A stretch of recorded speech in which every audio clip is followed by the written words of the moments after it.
Тэгээ юу хийх гээд байгаа юм бэ гэх юм бол манай улс дампуурах гээд байна. Манай төсвийн алдагл арай дэндүү болж байна гэсэн одоо тийм их оронч сэтгэлээтэй хүмүүсийг бас зогсоох гэж үзэж байна. Энэ юу гэсэн үг юм бэ гэх юм бол энэ Америкийн нийгэм улс төрийн систем тэр чигтээ ялцарсан байгаа гэсэн үг байхгүй юу? Тэгээ энэ ялцарсан системийг аврах боломжтой юм уу үгүй мүү? Одоо бараг 1 жилийн хугацаанд энэ шийдэгдэнэ.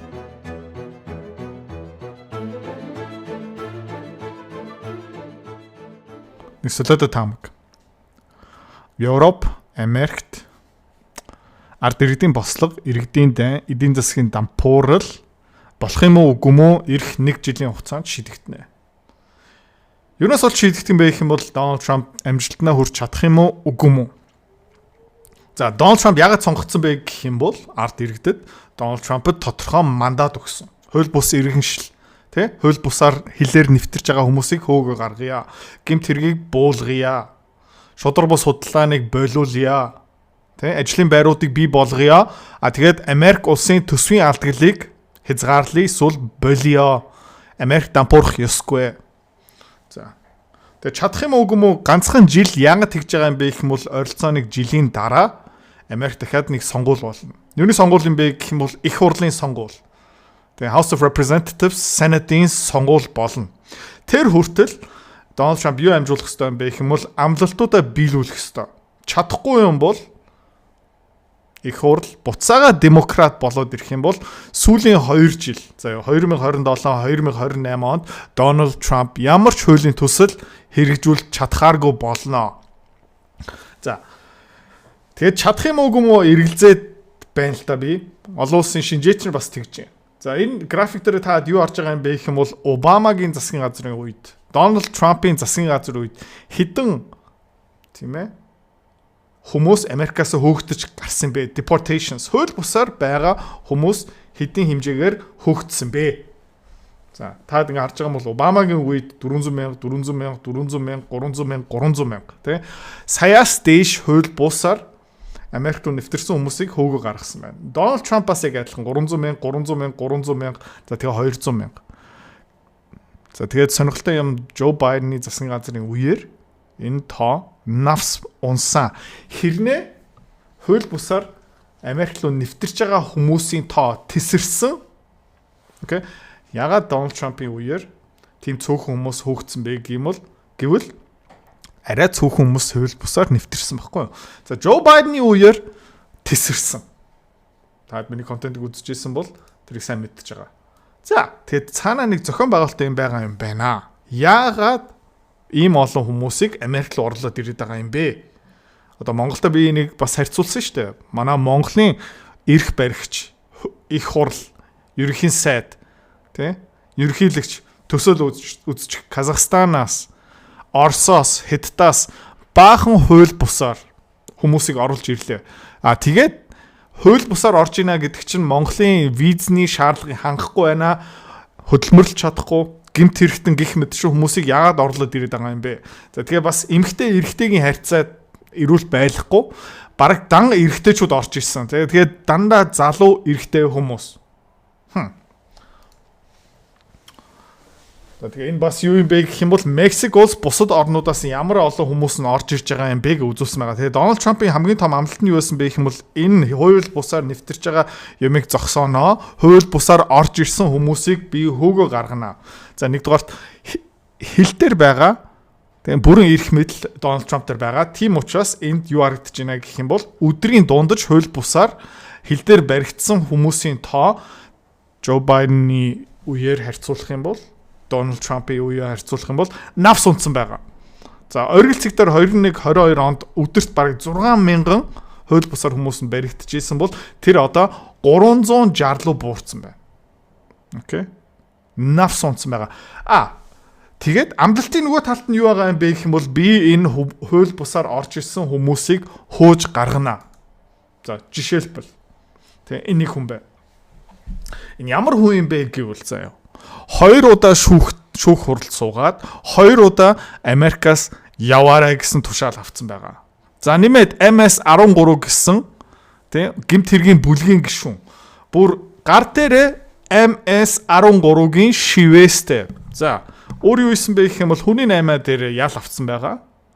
Эхнэрээ зоддог. хар тамхины 8 хийсэн. Тэгээд угаасаа Эл Салвадор улсад өөрийнхөө улсынхаа гэмт хэрэгтэн шүүхийн шийдвэртэй ялтан шоронд орох хэвээр. Гэхдээ энэ хүн тэгээд хууль бусаар Америк руу нэвтэрсэн. За 2 удаа Америкийн шүүх энэ хүн яв зайл гэсэн хэрнээ явуулаагүй. Дональд Трамп юу хийсэн бэ гэвэл онгоцны дотор суулгаад хөөгөө гаргацсан. Энэ хүн MS-13 ерөөхдөө энэ тэмдэгнүүд байгаа. Эхний тэмдэг нь юу юм бэ гэвэл марихуанагийн ургамлын навч. За хоёр дахь нь бол smiley face MS. За тэгээд 13 гэсэн дараагийн символ. 18 оноос хойш Facebook page. 20 оноос эхлүүлээд Instagram. 22 оноос эхлээд YouTube page хөгжүүлсэн. За энэ 3 пэйжийг ингээд дагагчийн тоо нэмчих юм бол одоо бараг 500-600 мянган дагагчтай. Санхүүгийн зах зээл дээр одоо номер 1 контент бүтээгч болсон. Энүүгээр дамжуулаад ямар гавьяа бий болж байгаа юм бэ гэх юм бол ном зарагдаж байгаа, сургалт зарагдаж байгаа, автоматын харилцагч маш сайнаар өсөж байгаа. За тэгээ та ч гэсэн өөрөө жижиг бизнестэй, дунд зэргийн бизнестэй тэгээ борлуулалтаа дэмжмээр байгаа юм бол миний бүх бичих борлуулалтын чадвар шингэсэн Power намайг сонирхоор. Idrots.com дээр захиалж болно. Дэлгэрэнгүй мэдээл бас тэндээс. За энэ хүнийг тэгээ Эл Салвадор руу хүүгээ гаргасан чинь Америкийн улс төрч нөө демократ намын сенатор их хурлын гишүүн юу исэн бэ гэвэл Эл Салвадор руу явсан. Энэ хүн тэ Америк руу буцах хэвээр. Америкийн иргэшилтэй биш. Америкийн 2 удаа шүүх дээр шийдвэр авсан. Гэмт хэрэгтэн, ялтан. За тэгээд энэ Америкийн сенатор энэ хүнтэй уулзаал буцаагаад авчраад ирээ гэж байгаа юм. Тэгэхээр эдгээр бүгдээр юу хийж байгаа юм бэ гэх юм бол тэгээ Обамагийн томилсон шүүгчнэр их хурлын гишүүдүүд юу гэдэг байна гэх юм бол энэ хүмүүсийг хууль бусаар гаргаж байна. Америкаас эднэрийг хамгийн гол нь хууль бусаар орж ирсэн хүмүүсийг хөөгд гаргамаар байгаа юм бол хүн болгонд тэ шүүхийн шийдвэр байх ёстой. Окей.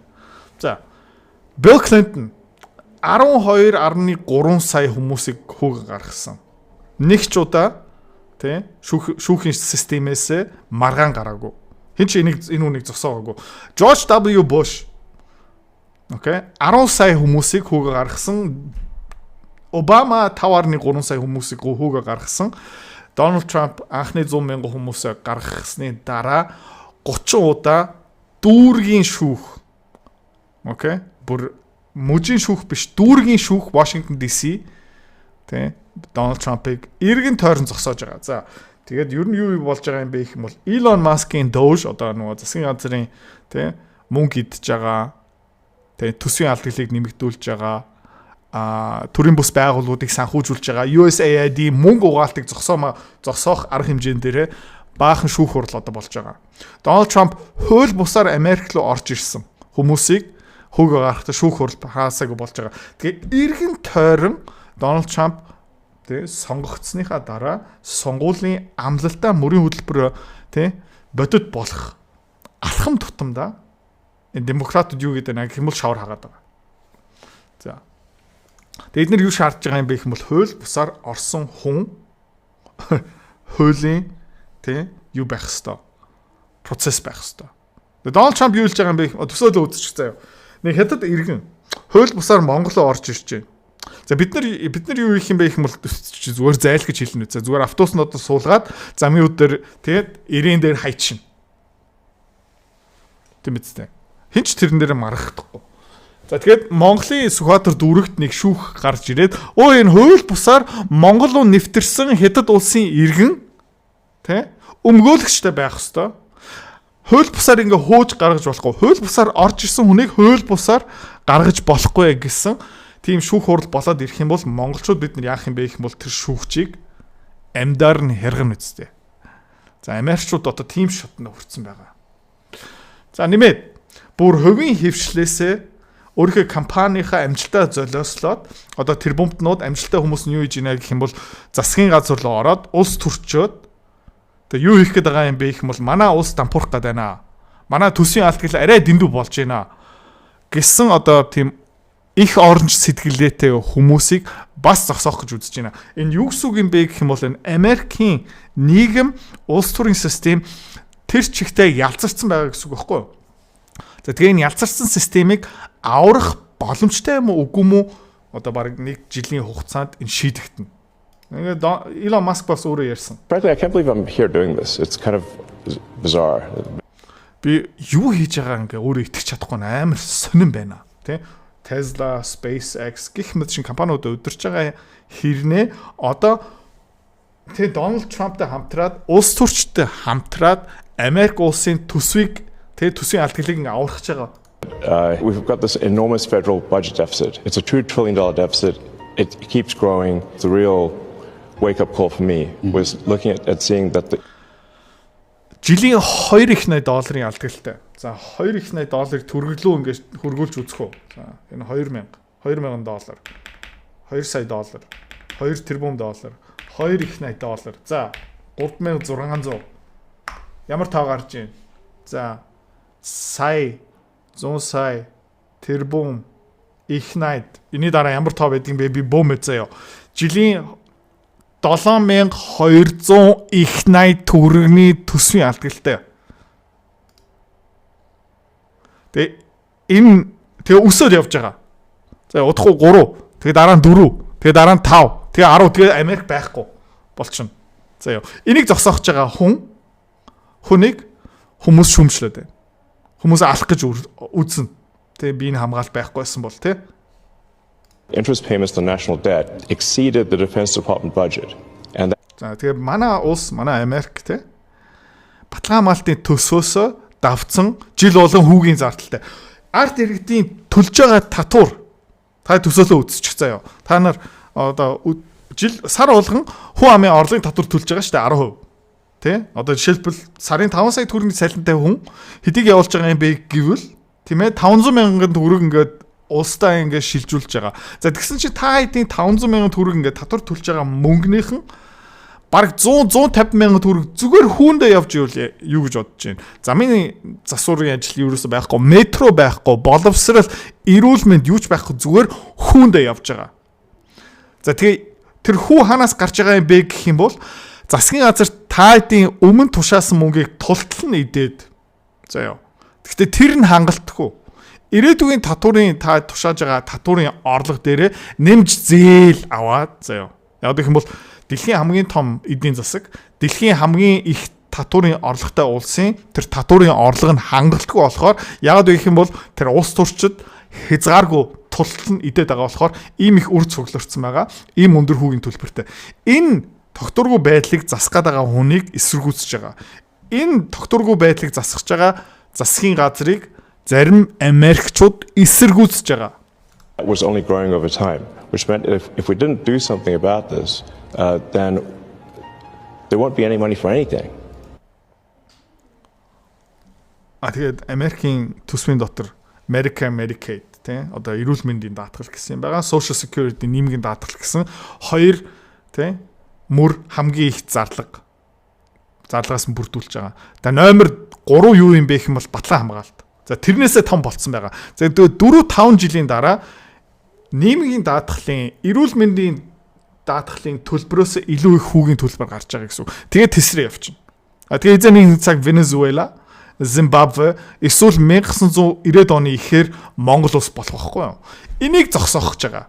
Тэгэхээр энийг зарим хүмүүс Америкийн демократ нам энийг эсэргүүцэж байгаа. We'll just be servicing debt. Really, I just don't want America to go bankrupt. You giving up your other stuff? How are you running your other businesses? Тэгээ хувьцаа эзэмшигч нар хөрөнгө оруулагч нартай Tesla дээрээ 100% анхаарал хандуулах байгаа. Яагаад гэх юм бол магадгүй энэ төсвийн алдгалал энэ улс төрд анхаарахгүй юм бол 5-10 жилийн дараа Америк эдийн засаг байхгүй болчих واخгүй. Тийм учраас Elon энийг хийж байгаа. Great difficulty. I'm just here trying to make government more efficient, eliminate waste and fraud. Тэгээ ингээд төсөөл үзчих заяа. Манай Монголын топ бизнесмэнүүд одоо Баатар сайхан, Од жаргал, Ажнагийн Бат Эрдэнэ гих мэдчлэн хүмүүс ингээд нэгдээд заяа. Төсвийн алдгалаа багасгая гэ хөтөлбөр гаргалаа жигнэсэ. Тэ. Тэгсэн чи нэг нам босч ирээд оогүй. Тэ. Тендер байх ёстой. Тэ. Оогүй. Тэ. Нимгэн хас шиг зам баригдах ёстой. Оогүй. Метрогийн тэзүү дахиад зурах ёстой. Дахиад зурах ёстой.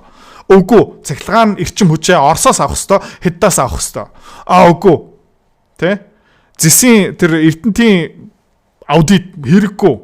Тэ? Үгүй 5 толгой төлж 700 тэрбум төгрөгийн алдгалтай байх ёстой. Үгүй энэ утаа мутагийн эсрэг цэвэр агаарын сан дотор аудит оруулахгүй. Үгүй хөгжлийн банк. Тэ? Чингис хаан бонд, Мазала бонд. Тэ? Зарцуулалтан дээрээ хяналт байх ёсгүй. Ингээ ярьжвал юу гэсэн үг юм бэ? Тэ? Америкт яг ийм юм болж байгаа байхгүй юу? So far, we're making good progress, actually. Savings at this point exceed $4 billion a day. So it's very significant. Тэгээд Elon Musk анхны өдрүүд ойролцоогны 2-3 тэрбум долларын өдөр болгоны хэмнэлт гаргаж чадсан. Тэр ингээ өсөөл явж байгаа. Ийм юмыг өсгөрүүлцээд байгаа байхгүй юу? За нэмээд ганцхан энэ дээрээ биш заяа. Энэ Украины дайн. Тийш бас их хэмжээний мөнгө явж байгаа. Ер нь бол таад нэг компанитай байлаа гэж бодъё заяа. Та нар гэр бүлийн гишүүдтэй хамт нэг компани байгуулсан. Окей. За тэгсэн чинь тэр компани амар амжилттай. Тэгсэн чинь ингээд тийм нэг 50 жил болсныхан дараа тий хүмүүс ингээд тухтай суугаад өөр тайдын хамаатан саатны нэг бүлэг заяа. Тэр компаниасаа мөнгө идэж эхэлж байгаа байхгүй юу? Тэгээ танай компани алдгалтай болж эхэлж байгаа. Жилийн 2 их $80 алдгалтай болж байгаа. Тэгээд тэр 2 их $80 алдгалтай байсан хэрнээ тэр алдгал нь томрол явж байгаа. Тайдын тэр хамаатан саатан компани тэр хэсэг өдөрч байгаа хүмүүс нь тий зээл тавиал байгаа. Та тэрийг зогсоох уу? Зогсоох гэж үзнэ үсттэй. За тэгснэ зогсоох гэж үзэх гээд байгаа хэрнээ тий өөр хамаатан саатангийн бүлгээс энэ тэндээс заяа та тэрийг зогсоох гэж үзэж байгаа. Аалах гэж үзнэ. Тийм компаниг өөрчлүүлэх юм уу? За тэгээд одоо энэ Украины дайн дээр бас эсэргүүцэл авч байгаа. Европчууд энэ Америкт болж байгаа процесс үзээ ядж байгаа. Америкийн ардчлал нам энийг үзээ ядж байгаа. Ер нь ингээ харах юм бол Европ тий Америкийн ардчлал нам Жо Байден ерөөхдөө яг адилхан. Тий хууль бусаар хүмүүсийг оруулаад ирээ, муслимчуудыг оруулаад ирээ, гэмт хэрэг хамаагүй, төсвийн алдгалал хамаагүй. Тий дэлхийн хамгийн том гүрэнтэй алдсан Хятадтай дайн хий, Оростой дайн хий, цөмийн зэвстэй байсан ч хамаагүй. Тий. За. Тэгээ одоо Зеленский тэдний бас нэг нь. Тэгээ Украинд ялагдсан ч хамаагүй. Тэнд хэдэн сая хүмүүс нас орсон ч хамаагүй. Татвар төлөгчийн мөнгийг ингээд шатаасан ч хамаагүй. Тий. Иймэрхүү юм болж штэ. За тэгээд энэ яг энэ Европын холбооны Kaja Kallas, Ursula von der Leyen бүгдээрээ Joe Biden-тай яг адилхан.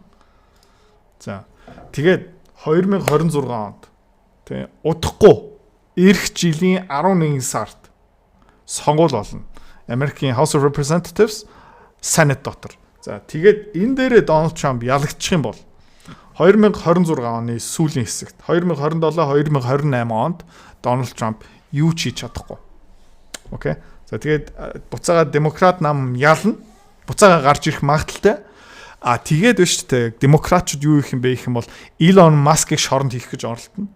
Donald Trump-а гэр бүлийн гишүүдийг шоронд хийн. Энийг угаасаа баттай заяа. Баттай зоолттой. За тэгээд Donald Trump-ийн засгийн газар дотор байсан хүмүүс бүгднгийн араас нь шүүхээрээ яваад ална. За тэгээд нэмээд заяа. Donald Trump-ийн хийсэн гэрээ хилцэл, Хятадтай хийсэн гэрээ хилцэл, Европтой хийсэн гэрээ хилцэл, Мексиктэй, Канадатай хийсэн гэрээ хилцэл бүгднийг ураа хайчаад шинжилнэ. Хэлээ буцаагаад нээн, хууль бусаараа хэдэн сая хүмүүсийг буцаагаад оруулаад ирнэ, гэмт хэрэгтэн дуудыг оруулаад ирнэ. Тэгээд юу болох юм бэ гэх юм бол Европ, Америк байхгүй болно. Окей. За тэгээ байхгүй болсныхын дараа хүмүүс бухимдна. Тэгээ улс төрийн системээс өөрийнх нь хүсэл нь биелэхгүй болохоор за өмнө бид нэр 2024-25 онд Donald Trump-ыг сонгосон. Энэ хууль бусаар хүмүүсийг ингээ болиулъя гэж үзсэн, төсвийн алдгалыг болиулах гэж үзсэн, хаа сайгүй дайн алдцаад байгааг нь болиулах гэж үзсэн. Бид нар хүнээ сонгосон. Бидний сонгосон хүнийг та нар ажиллаа хийлгээгүй. Тийм учраас сонгуул хэрэггүй юм байна. За энэ удаад сонгуул үр дүнгүй учраас зэвсгээр үүснэ. Тэг иргэдийн дай. Яг ийм юм болох магадaltaй шүү. Тийм учраас Америкчууд боломжтой байх ёстой. Ийм юм болох байгаасаа залбирлаж байна. Тэгээ ийм юм болох юм бол Азад сайн л да. Тэгээ хятад маргаангүй тэргүүлэгч болно. Орос буцаагаас сэрж ирнэ. Тэгээ Европ, Америк нэг 20-30 жил тий Шатна.